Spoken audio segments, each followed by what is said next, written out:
மட்டும் இல்லை, ஆங்கிலம் வருவதற்கு முன்னாடி வரைக்கும் அதே தான். இவங்கள்ட்ட இதுக்கு அதாவது நம்முடைய கல்வி திட்டமே வந்து நம்ம மிக சிறப்பான கல்வி திட்டம், பணம் சம்பாதிக்கிற கல்வி திட்டம் கிடையாது. மதிப்பிற்குரிய தேவிகர் அம்மையா அவர்கள்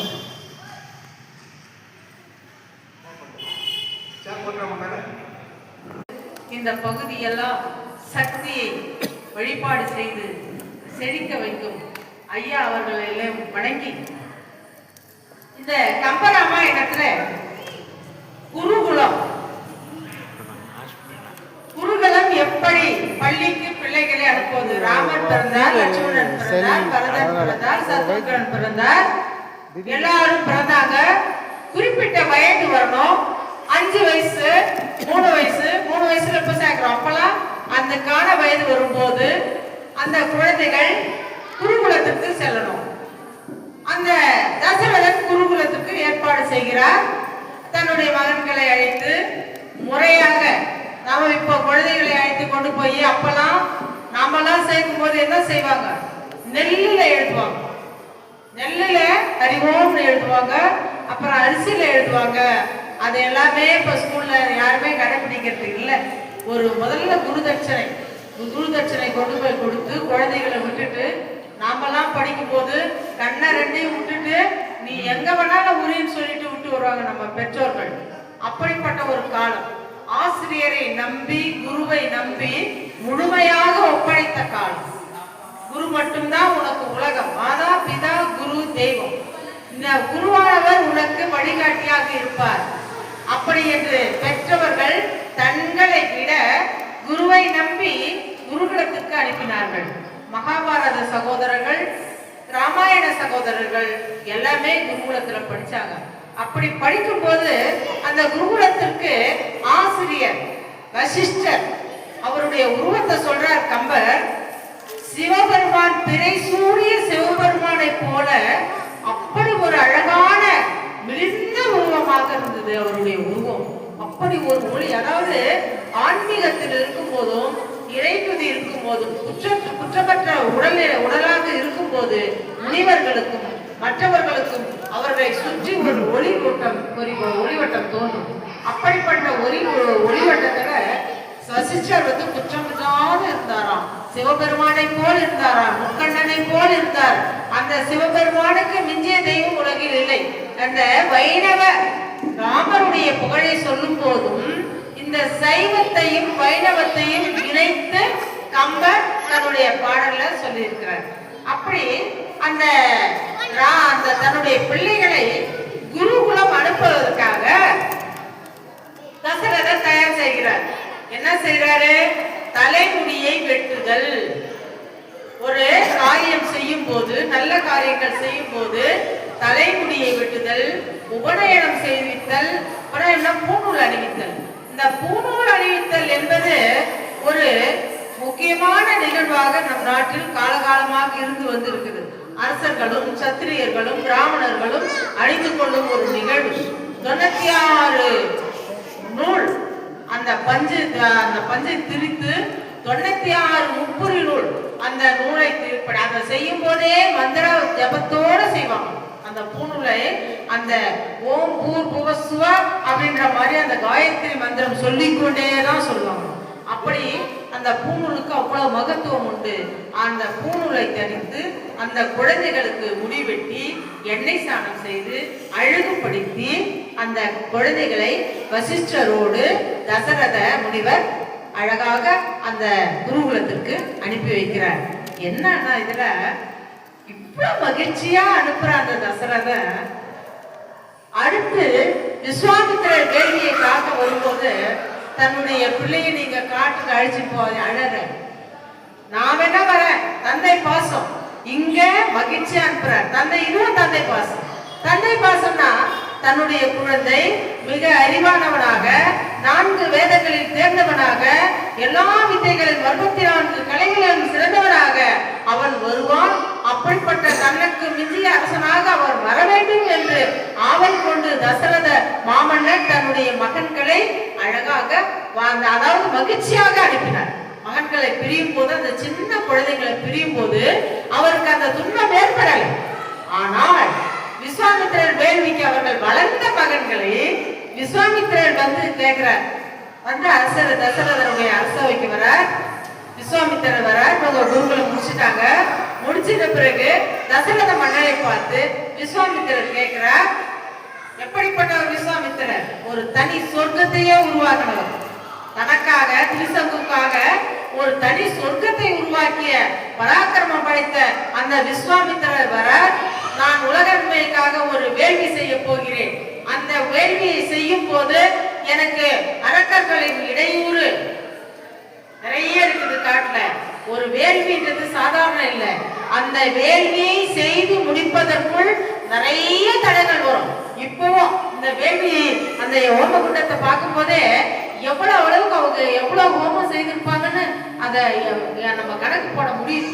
அப்படிப்பட்ட வேள்விகள் நடத்தும் போது வீணான ஒரு அந்த குறுக்கீடுகள் நிறைய வரும். அப்படிப்பட்ட அந்த விஸ்வாமித்திரருக்கு இல்லாத அவர் சர்க்கத்தையே நிர்மாணிச்சவர் வானத்துல. அப்படிப்பட்டவர் ஒரு வேள்வியை காக்க ராமபிரானை அழைத்து கொண்டு செல்ல வரார். இதெல்லாம் வந்து ஒரு குறிப்பு, குழு குறிப்பு. ஏன்னா வரப்போறது முன்கூட்டியே தெரியும், என்ன நடக்க போகுதுன்னு தெரியும். சீதாராம திருமணம் நடக்கணும், அங்க போகணும், அகலிகை சாப விமோசனம் பெறணும்.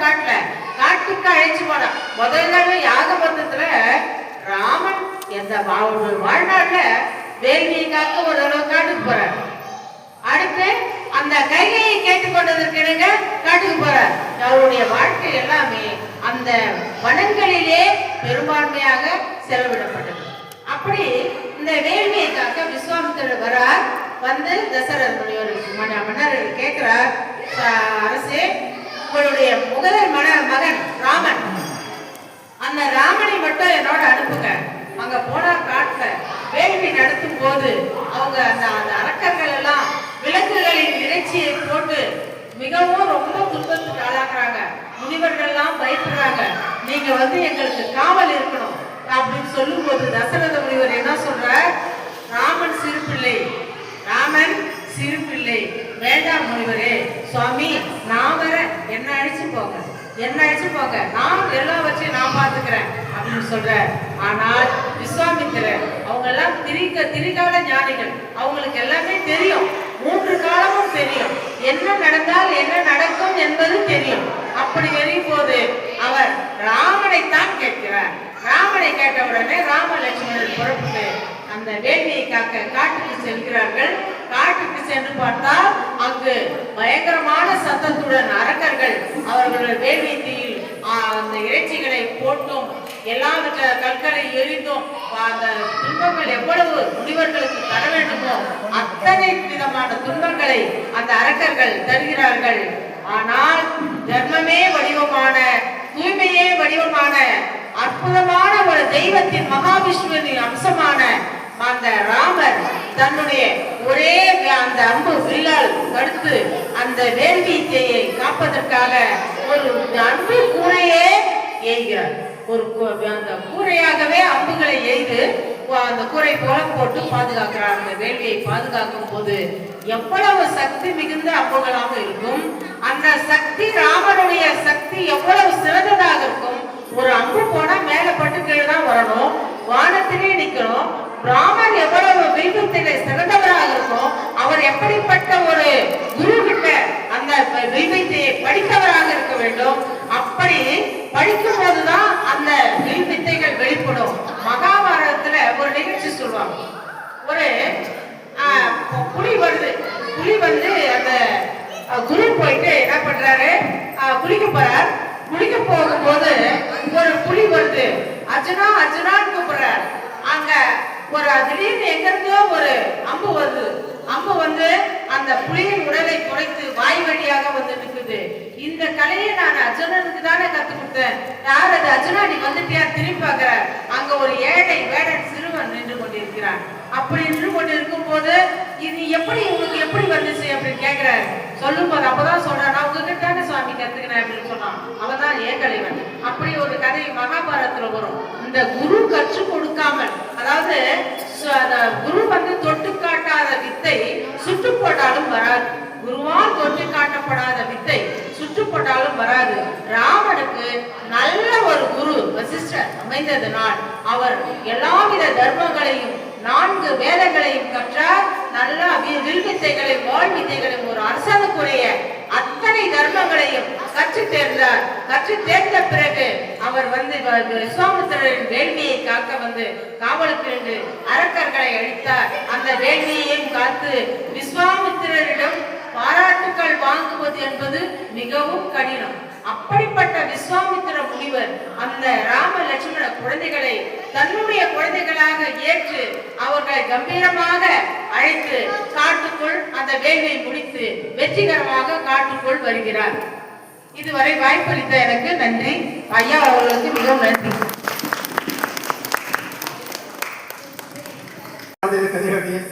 இந்த வகையில் மிக சிறப்பாக எடுத்திருக்கிறார்கள். அம்மையார் மனமார்ந்த நன்றி தெரிவித்துக்கொள்ளும். மிக ரத்தம் சுத்தமாக ஒரு 10 நிமிடங்களிலே மிக சிறந்த தலைப்புகளை கொடுத்தார்கள்.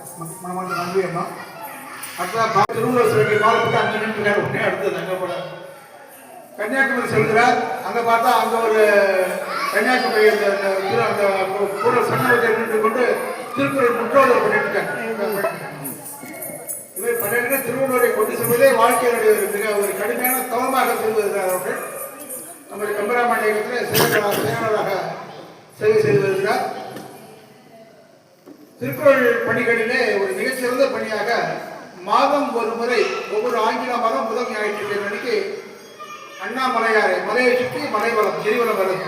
எல்லாம் வரமா பார்க்குறோம். பௌர்ணமி நாள் வராங்க பார்க்குறோம். இவங்க தொண்டு மையத்தின் சார்பாக ஒவ்வொரு ஆங்கில மாதம் முதல் ஞாயிற்றுக்கிழமை அன்னைக்கு வருது.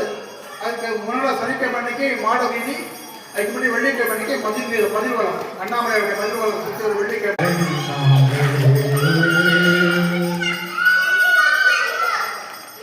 பெருமதிப்பிற்குரிய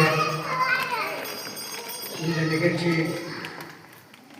நடைபெறுவதற்கு ஆணிவராக இருக்கின்ற ஐயா கம்பராமாயண இயக்க தலைவர் வேங்கட ரமேஷ் பாபு அவர்களே,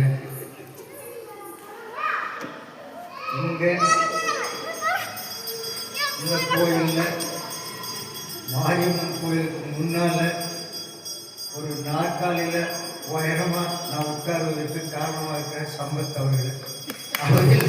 அவர் இல்லைன்னா நான் எங்கே மூலையில் தான் உட்காந்துருக்கேன். ஆக உயரத்தில் தூக்கி உட்கார வைக்கிறதுல சம்பத்துக்கு இடம் அதுதான். இந்த கோயிலில் 4 முறை குடமுழுக்கு செய்த ஐயா சண்முகம் செட்டியார் அவர்கள், அவருடைய மகனார் கோவிந்தராஜ சாமி ஐயா அவர்களை, அன்பான இருக்கிற சான்றோர் பெருமக்களை, எனக்கு முன்னால் அழகாக பேசி அமர்ந்திருக்கிற அம்மையார் தேவிகா ராணி பட்டிமன்ற பேச்சாளர், அவங்களாம் பெரிய பட்டிமன்ற பேச்சாளர், அவங்களாம் எங்கள் முதல் அவர்கள் உங்களெல்லாம் இந்த இனிய மாலை நான் பெருமிச்சு 10 நிமிஷம் சொல்லியிருக்காரு. 2 செய்தி சொல்லணும். அகலைகை பற்றி சொல்லணும், ராம கல்யாணத்தை பற்றி சொல்லணும். 2 செய்தி. இதுக்கு ஒரு 5 நிமிஷம், இதுக்கு ஒரு 5 நிமிஷம். நாளைதான் கருமாடி தான் கருணா வைக்கணும். ஆதியிலே அமைந்த சக்தி எங்கள் முத்துமாரி அம்மா, ஆளுகிறாளாம் பூமியெல்லாம் சிங்கத்து மேலேறி அடுத்தால் சமைய போறோம். எங்கள் முத்துமாரி அம்மா ஆதிசிவன் பஞ்சாதியா சிங்கத்து மேலேறி தஞ்சாவூர் ராஜாவுக்கு, தஞ்சாவூர் எங்க தலைவர், தஞ்சாவூர் ராஜாவுக்கு எங்கள் முத்துமாரி அம்மா சஞ்சலத்தை தீர்த்தவளா சிங்கத்து மேல் ஏறி தாராபுரம் வந்திருப்பா. எங்கள் முத்துமாரி அம்மா தீராவினை எல்லாம் தீர்ப்பா சிங்கத்து மேல் ஏறி.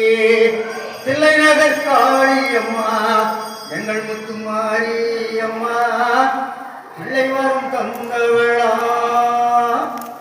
சிங்கத்து மேல் ஏறி. தாயி மகமாயி அவ இல்லாத இடம் உண்டா, இந்த பூமி என்ன ரெண்டா அனுதினமும் வணங்காதவர் தலை இரும்பு துண்டா அனுதினமும் வணங்காதவர் தலை இரும்பு துண்டா மாவிளக்கு சட்டிகளும் காணிக்கையும் கோடி மகமாயி உன்னை நாடி மனபக்தியா படைச்சிடுவார் செட்டிக்குள மக்கள் உன்னை தேடி செட்டிக்குள மேடு மக்கள் உன்னை தேடி எம்பெருமாட்டி கருமாரி அம்மனின் திருவடிகளை வணங்கி சான்றோர் பெருமக்களே, இன்னும் கொஞ்சம் தூரம் போனா எங்க குலதெய்வம், இன்னும் கொஞ்சம் மேல போனோம். ஆக எங்கள் குலதெய்வத்தின் அருகில கருமாரியம்மன் கோயிலிலே பேசுகின்ற நல்ல வாய்ப்பினை அளித்த ஐயா சம்பத்தவர்களே, மீண்டும் பெம்பராமன் இயக்க தலைவர்களே, உங்களை எல்லாம் இந்த நல்ல வேலையிலே வணங்குவதை நான் பெருமிச்சு கொள்ளுகிறேன். குலதெய்வம் எனக்கு ஞாபகம். ஒருத்தன் ஒரு உணவகத்தில் சாப்பிட போனான். காலை எடுத்து வச்சான். போவாத அப்படின்னு ஒரு பொருள் கேட்டு நின்னான். என்னன்னு பார்த்தா தடால்னு அந்த உணவக பெயர் பலகை விழுந்துச்சு. இன்னும் கொஞ்சம் போயிருந்தா வச்சுங்க என்ன ஆயிருக்கான், இவன் தலைமையில தான் விழுந்துருக்கான். பேருந்துல ஓடுற பேருந்துல வேகமா ஓடுறதுக்கு ஏறத்துக்கு ஓடணும்.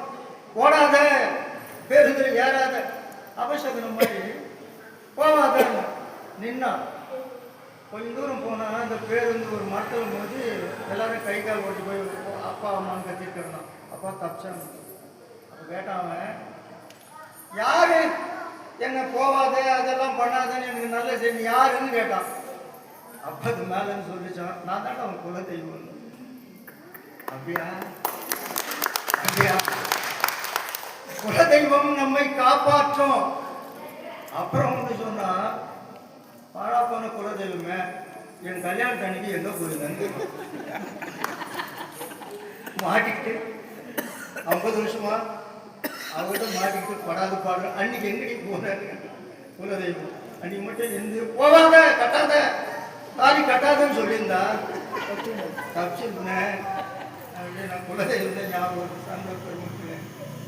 அகல்யா பற்றி ஒரு நிமிஷம். அகல்யான்றது வடமொழி சொல்லுது. ஹல்யா ஹலம் ஹல்யம் அப்படின்னா அழகு இல்லாதவன்னு அர்த்தம். அகல்யான்னு அழகு இன்மை இன்மை இன்னொரு இன்மை. தமிழகத்துக்குலாம் உட்காந்துங்க அழகு இல்லாத இன்னொரு இல்லாதன்னு அழகு உள்ளவள்னு அர்த்தம். அகல்யான்னா பேரழகு படைத்தவள்னு பெயர். இந்த பிரம்மா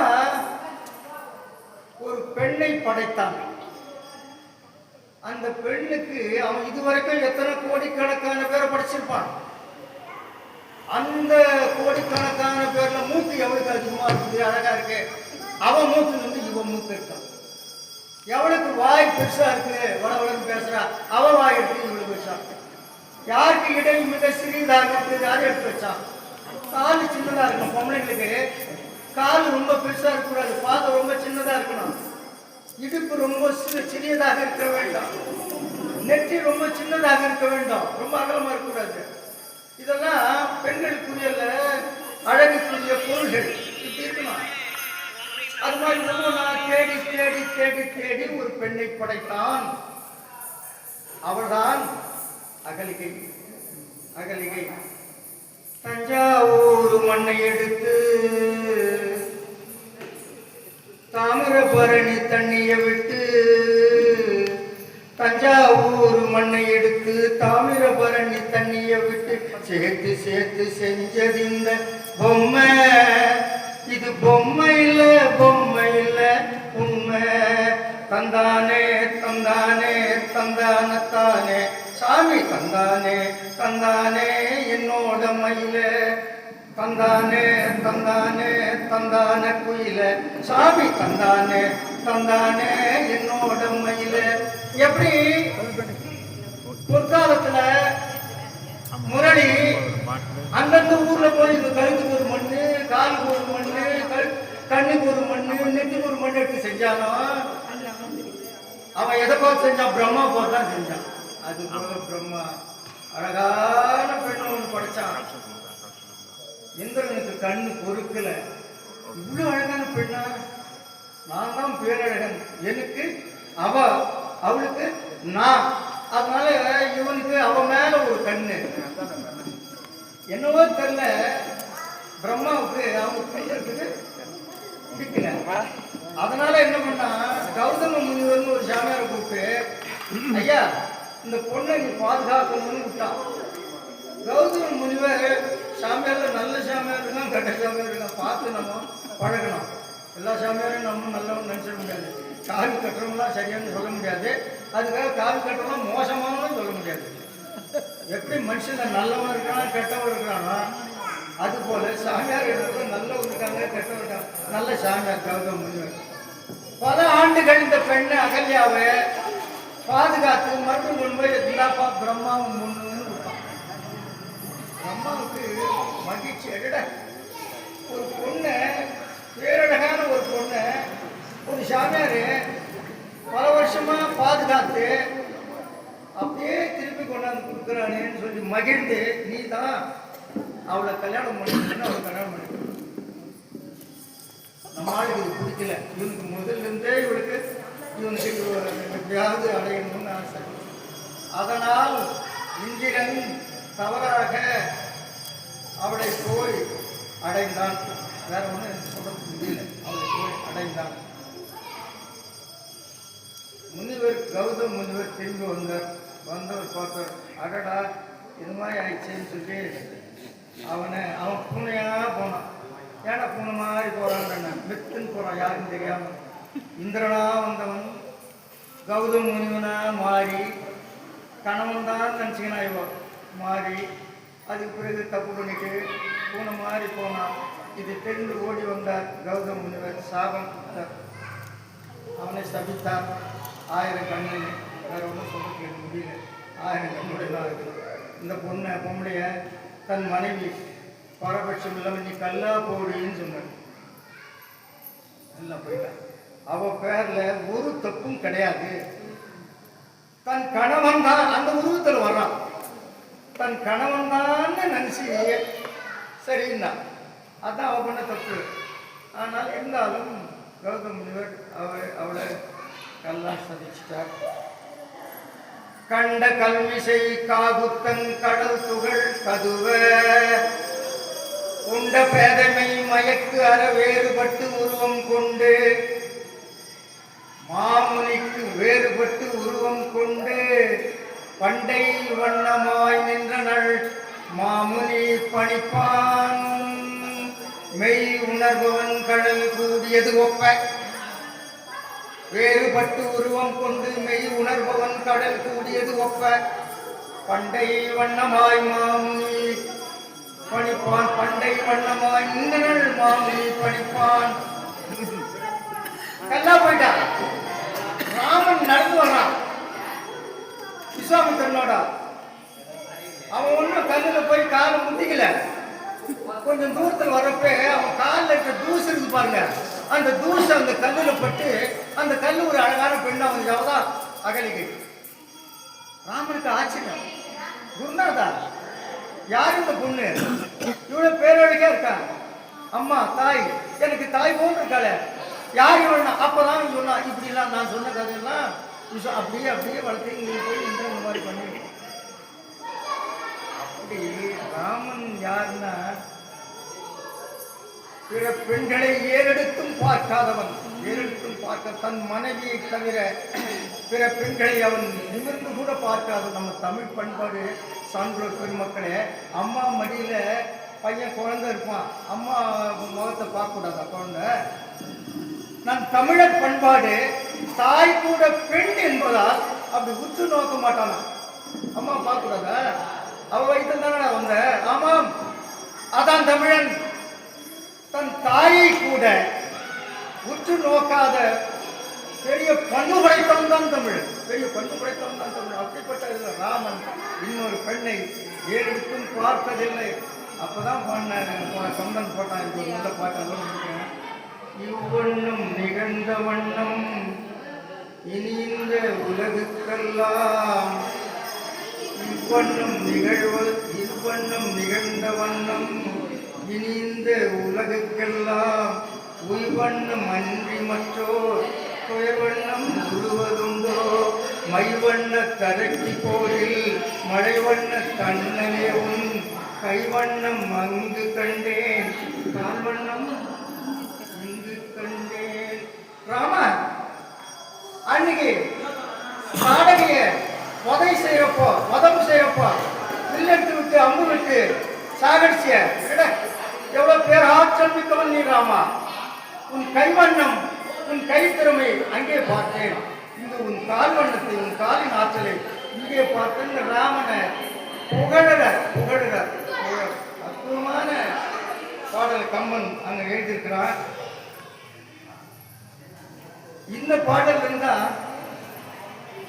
பால் வண்ணம் பருவம் கண்டு வேல் வண்ணம் விழிகள் கண்டு மான் வண்ணம் நான் கண்டு பாடுகிறேன். கண் வண்ணம் அங்கே கண்டே கை வண்ணம் இங்கே கண்டே பெண் வண்ணம் நோய் கொண்டு பாடுகிறேன். எங்கட பாட்டு கம்பன் இருந்தா வண்ணம் எல்லாம் ஐயா இயக்க தலைவர் சொன்னாரு. பல பாடல்களுக்கு கம்பன் தான் எடுத்துக்காட்டு. அவங்க இருந்தா புடிச்சாங்க. இது அங்கிருந்தா வந்தது. சான்றோர் பெருமக்களை ஒன்று சொல்லி முடிக்கணும். திருமணம் ஒரே ஒரு பாடல் சொல்லாம போனோம். ஒரே ஒரு பாடல் திருமணம். ராமன் நடந்து போறான். கீழே தலையில சீதை மேல நிற்கிறான் மாடியில. எவ்வளவு அழகு பாருங்க. ஒரு பெண்ணு ஒரு ஆணை நிமிர்ந்து பார்க்க கூடாது. அதனால அவன் மேல நிக்க வச்சான் கம்பன். மேல இருந்து கீழே தானே கீழ் பார்க்கலன்னா யாரும் ராமன் தான் பார்க்கணும். ராமன் ஆம்பளை இப்படி நிமிர்ந்து பார்க்கறான். தரையில நடந்து போறான் ராமன் நிமிர்ந்த பார்வையோடு. மேல இருந்து அவன் கீழே குனிஞ்சி பார்க்கிறான். ரெண்டு பேரும் பார்த்தாங்க. கண்ணோடு கண்ணினை கவி ஒன்றை ஒன்று உணவும் நிலைப்படாது உணர்வும் ஒன்றிட அண்ணலும் நோக்கினான் அவனோ நோக்கினாள். இவன் பார்த்தானா அவன் பார்த்தாளா? அதுதான் அவனுடைய திருமணத்திற்கு ஆணி வேறாக அமைந்தது. எவ்வளவு ஒரு பெருமைக்குரியவன் பாருங்க. ராமன் போய் படுக்கிறான். தூக்கம் வரல. ஏமா அந்த பொண்ணு இவளை இதுவரைக்கும் இப்படிப்பட்ட பெண்ணை நான் பார்த்ததில்லையே. நான் பார்த்து என் மனம் ஒரு பெண்ணிடம் இதுவரைக்கும் சென்றதில்லையே. இந்த பெண் மீது என் மனம் சென்றதே. ராமன் சொல்றாரு போய் என் மனம் இந்த பெண் மீது சென்றது. ஒருவேளை அந்த பெண் திருமணமாக இருப்பாளோன்னு நினைக்கிறேன். தப்பு தானே அது. அப்புறம் சொல்றாரு ராமனே, நான் இதுவரை ஒரு பெண்ணை இப்படி விரும்பி பார்த்ததில்லை. இப்போது என் மனம் விரும்பி பார்த்தது என்றால் அந்த பெண் திருமணம் ஆகாதவளாகத்தான் இருக்க வேண்டும். திருமணம் ஆகாதவளாகத்தான் இருக்க வேண்டும். சிவாஜி ஒரு படத்துக்கு போவாரு. அவர் போனா மணி 10 திருப்பி வைப்பான். அப்போ சரியா அவர் போனார்னா மணி 10. ஆக இப்படி கண்ணோடு கண்ணினை நோக்கி ஒன்றை ஒன்று உண்ணவும் நிலை பெறாது உணர்வும் ஒன்றிட அண்ணனும் நோக்கினான் அவளும் நோக்கினாள். ஆக ஒரு பார்வை போதும் காதலர்களுக்கு. பார்வை ஒன்றே போதுமே பல்லாயிரம் சொல் வேண்டுமா. பார்வை ஒன்றே போதுமே. திருமணம் ஆகிறது. காலை வாக்கு கொடுக்கிறான் சனகன். கோமகன் முன் சனகன் குளிர் நல்லீர் பூமகளும் பொருளும் எனி என் மாமகள் தன்னொடும் மன்னுதி என்ன தாமரை என்ன தடக்கை இந்த தாமரை என்ன தடக்கை இந்த. இந்த பக்கம் ராமன், இந்த பக்கம் சீதை, சனகன் காலை வார்த்து கொடுக்குறான். இது பொண்ணு வீட்டுல கல்யாணம், கன்னிகாதானம். பெண்ணு வீட்டுல கல்யாணம் இப்ப நடக்கிற மாதிரி. மிதிலையில கல்யாணம். காலை வார்த்து கொடுக்குறான். ஜனகன் குளிர்ந்த தண்ணீர்ல சொல்றான், ராமா நீ திருமால் அவனே திருமால் தான்.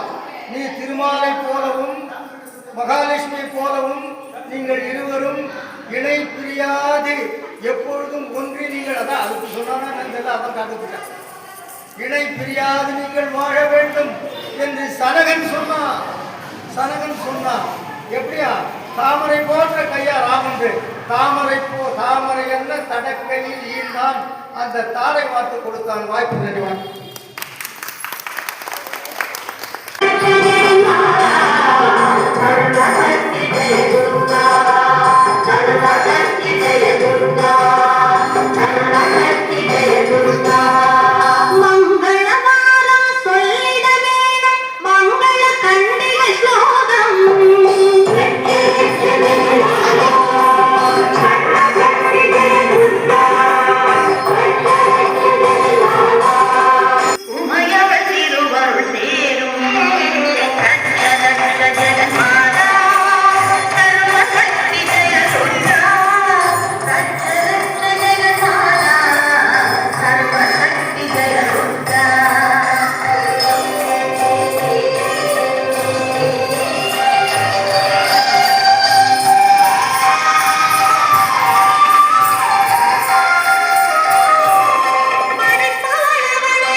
நன்றியை நிறத்தை தெரிவித்துக் கொள்கிறோம்.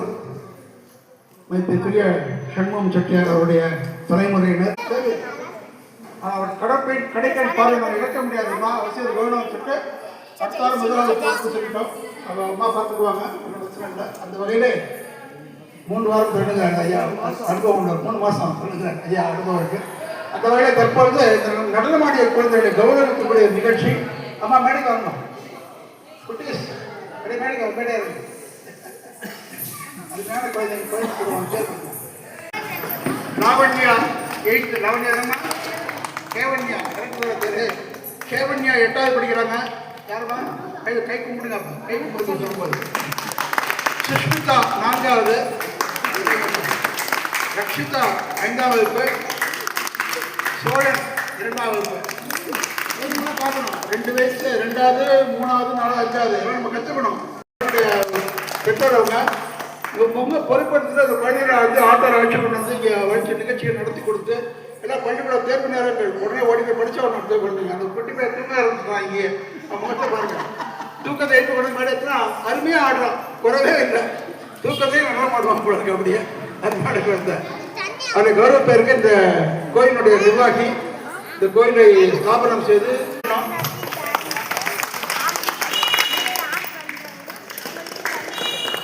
குழந்தைங்க நீங்க ஐயாவை வணங்கி ஆசிரியர் வாங்கிக்கங்க. 4 தலைமுறை 4 கும்பாபிஷேகம் நடத்தியிருக்காங்க கோயில்களுக்கு. நான் எவ்வளோ பெரிய புண்ணிய காரியம். நீங்கள் செய்யக்கூடிய இந்த பண்பாட்டுக்கு நீங்கள் சிறப்பாக வந்து வழிபடுகிறாங்க. இந்த நிகழ்ச்சியை சொற்பொழி நடத்தி கொடுத்த சொற்பொழியாளருக்கும் என்னுடைய மனமார்ந்த நன்றியை தெரிவித்துக் கொள்வோம். நாளைக்கு தொடர்ந்து நிறைய நிகழ்ச்சிகள்லாம் இருக்கு. ஒரு விஷயம் நான் சொல்லிடுறேன், அப்படியே ஒரு குழு புகைப்படம் பிடிச்சோன்னு சொல்லிடுறேன்.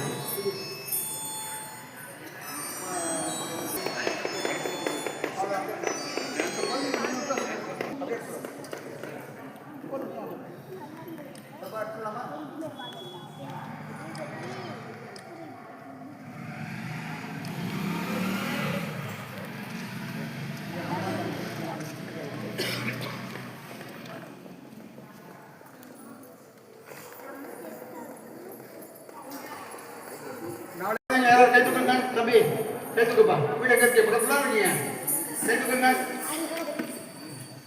இது போய் எத்தனாவது அப்பா குழந்தைக்கு சிறிய தகவல் கொஞ்சம் கல்வி மேல வாங்க.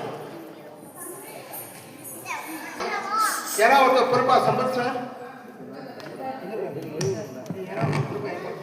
குழந்தை கோஆர்டினேட் பண்ணி, அதாவது தேவாரம், திருவாசகம், என்ன சிவபுராணம், திருப்பாவை, திருவம்பாவை, இவை தமிழில் தெய்வ தமிழ் இலக்கியங்கள் நிறைய இருக்கு. அதை ஏதாவது ஒன்று சொல்லலாம், பாடலாம், நடனம் ஆடலாம், என்ன நாடகங்கள் பண்ணலாம், என்னன்னா செய்யலாம். ஐயா ஒருங்கிணைப்பாங்க சம்பத் சார். அவருடன் இணைந்து மதிப்பிற்குரிய சுவாமி மங்கையர்கரசி அம்மா அவருடைய வந்து விவேகானந்தா கல்லூரியிலே வருது. விவேகானந்தா கல்வி கழகத்திலே வந்து ஏறத்தாழ 22 ஆண்டுகள் MA BEd அவங்க தமிழ் ஒரு முதுநிலை தமிழ் ஆசிரியராக பணிபுரிந்து ஓய்வு பெற்றவர்கள். கடைசியாக திருவண்ணாமலை சொந்தமாக தான், பக்க திருவாரணி தான் ஊர். இப்போ வந்து ஓய்வுக்கு பிறகு வந்து இங்கே வறுமையாக வீடு இடித்து ஜம்முன்னு உட்காந்துருக்காங்க. கம்பராமாயண பணிகளுக்காகவே வந்து இறைவன் அனுப்பி வச்சிருக்கிறார்கள். அதனால அவங்க வந்து இந்த ஒருங்கிணைப்பாங்க. இங்கே பேர் தான் ஒன்றை கொடுக்கணும். நீங்கள் முடிச்ச உடனே இங்கே உள்ள குழந்தைங்கன்னா கைத்துக்குங்க. அதாவது செட்டுக்குளமேட்டு கோயில் கிட்ட என்ன சொல்லணும், உங்கள் பேர் எத்தனை படிக்கிறீங்க, எந்த தவிர பேர் பதிவு பண்ணுங்க. நிகழ்ச்சி கொடுத்துருங்க பண்ணிக்கலாமா? ரெண்டுங்க. அது நீங்கள் என்னென்ன செய்யணும், என்னென்ன பண்ணீங்க அவங்க அம்மா சொல்லுவாங்க. நம்ம கொஞ்சம் இருந்துக்கிட்டீங்கன்னா உங்கள் பேர் எத்தனை படிக்கிறேன்னு சொல்லிட்டு பேர் பதிவு பண்ணிக்கணும். செய்யலாமா? சரிங்களா குழந்தைங்க? நாளைய நிகழ்ச்சி வந்து ராமர் காட்டுக்கு போகிறதும் பரதன் வந்து ராமனுடைய பாதுகை பெறக்கூடிய காட்சிகளாக நாளைக்கு இருக்கு. ராமருடைய பாதுகைகளை பரதன் தலைமையில் தாங்கி வராங்கிற ஒரு நிகழ்ச்சி அது. அதை முன்னிட்டு நாளைக்கு இந்த இடத்துல ராமனுடைய வெள்ளி பாதுகைகளுக்கு, அதாவது ராமன் அணிந்த செருப்பு, அதை பாதுகைன்னு சொல்றாங்க இல்லையா? வைணவ கோயிலா பெருமாள் கோயிலா போனா தலையில ஒண்ணு வைப்பாங்களா? என்ன வைப்பாங்க? அதுக்கு என்ன பேரு? சடாரி வைப்பாங்கல்ல ஒண்ணு. அந்த சடாரிக்கு மேல 2 கால் இருக்கும். அது வந்து தலைக்கு கிரீடம் மாதிரி தான் இருக்கும். பையன் சொன்னதுக்கு சரிதான். ஆனா அந்த கிரீடத்துக்கு மேல 2 பாதம் இருக்கும். அது வந்து ராமானுஜருடைய பாதம், மகாவிஷ்ணுடைய பாதம் கூட கிடையாது. ராமானுஜருடைய பாதம் அதில் இருக்கும். அதுதான் நம்ம தலைமையில் வைப்பாங்க. அடியவருக்கு அடியவன் சொல்றாங்க பெருமாள். அப்படிப்பட்ட இறைவன் வந்து அடியவர்கள் வந்து நம்ம மேலெடுத்துக் கொள்வோம். அந்த வகையில் நாளைக்கான ராமபிரானுடைய பாதுகையே வருது. ராமபிரானுடைய பாதுகை பட்டாபிஷேகம் ஆகும்போது திருவடி சூட்டப்படலாம். அதனால அந்த ராமனுடைய பாதுகைகளுக்கு நம்ம எல்லாருமே வந்து பசும்பாலால அபிஷேகம் செய்யலாம். நம்ம எல்லாருமே வந்து பசும்பாலால அபிஷேகம் செய்யலாம். பேக்கெட் பால் கிடையாது, பேக்கெட் பால் கிடையாது. ஏன்னா 2ஆம் நம்பர் பால்லாம் கிடையாது. 2ஆம் பால் பேர் வச்சுட்டாங்க. பேராசிரியர் அவங்க திருக்கோவிலூர் இன்னும் சில ஊர்களிலே திருமுறை வகுப்படுத்தி தந்திருக்காங்க. ஐயார்கள் வந்து நம்முடைய கம்பராமான இயக்கத்திலே பொருளாளர், அவர் பேரு தங்க விஸ்வநாதன் பொருளாளராக இருக்கிறார்கள். அந்த வகையிலே ஒரு இந்த நேரத்தை ஒரு பணிமுறை என்னுடைய மனமார்ந்த வணக்கத்தை தெரிவித்துக் கொள்கிறேன். செப்பத்தையார்கள் ஒரு சில வார்த்தைகளுக்கு நிகழ்ச்சியை நிறைவு செய்வார்கள். அவர் முடித்த பிறகு ஐயா வந்து ஒரு நிறைவு பாடல் ஒன்று பாடி நிகழ்ச்சி நிறைவடையும்.